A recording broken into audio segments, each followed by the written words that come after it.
சரிம்மா, ஒருவேளை இன்னைக்கு முதல்வரை பாக்குற வாய்ப்பு உங்களுக்கு கிடைச்சுன்னா என்ன பேசணும்னு நினைப்பீங்க?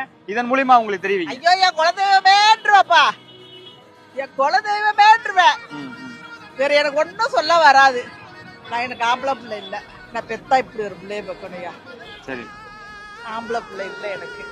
நான் நினைச்சுக்கிட்டு அழுதுட்டு இருப்பேன், இந்த மாதிரி ஒரு பிள்ளைய பெக்கணும், நாட்டுக்காக ஒரு பிள்ளை, அப்படி ஒரு பிள்ளை. எல்லாரும் அவரை போல எல்லா பிள்ளைகளும் இருக்குட்டா ஒத்துமையா இருக்கணும், யாரும் கைவிட்டுற கூடாது. அவர் ஆரம்பத்துல கேட்டது என்ன, கைவிட்டுறாதீங்க, தூக்கி விடுங்க சொல்லுவாங்க. எதிர்கட்சினாலே அப்படி தப்பா இருக்கும், அதெல்லாம் காதுலயே வாங்க கூடாது. தம்பி விஜய் போயிட்டே இருக்கும்.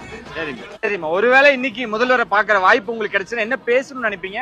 இதன் மூலியமா உங்களுக்கு தெரிவிங்க. ஐயோ என் குலதெய்வமேன்றுவாப்பா, என் குலதெய்வமேன்றுவேன். வேற எனக்கு ஒன்னும் சொல்ல வராது. நான் எனக்கு ஆம்பளை பிள்ளை இல்ல, நான் பெத்தா இப்படி ஒரு பிள்ளைய பெக்கணுயா. சரி, ஆம்பளை பிள்ளை இல்ல எனக்கு. நான் நினைச்சுக்கிட்டு அழுதுட்டு இருப்பேன், இந்த மாதிரி ஒரு பிள்ளைய பெக்கணும், நாட்டுக்காக ஒரு பிள்ளை, அப்படி ஒரு பிள்ளை. எல்லாரும் அவரை போல எல்லா பிள்ளைகளும் இருக்குட்டா ஒத்துமையா இருக்கணும், யாரும் கைவிட்டுற கூடாது. அவர் ஆரம்பத்துல கேட்டது என்ன, கைவிட்டுறாதீங்க, தூக்கி விடுங்க சொல்லுவாங்க. எதிர்கட்சினாலே அப்படி தப்பா இருக்கும், அதெல்லாம் காதுலயே வாங்க கூடாது. தம்பி விஜய் போயிட்டே இருக்கும். சரி.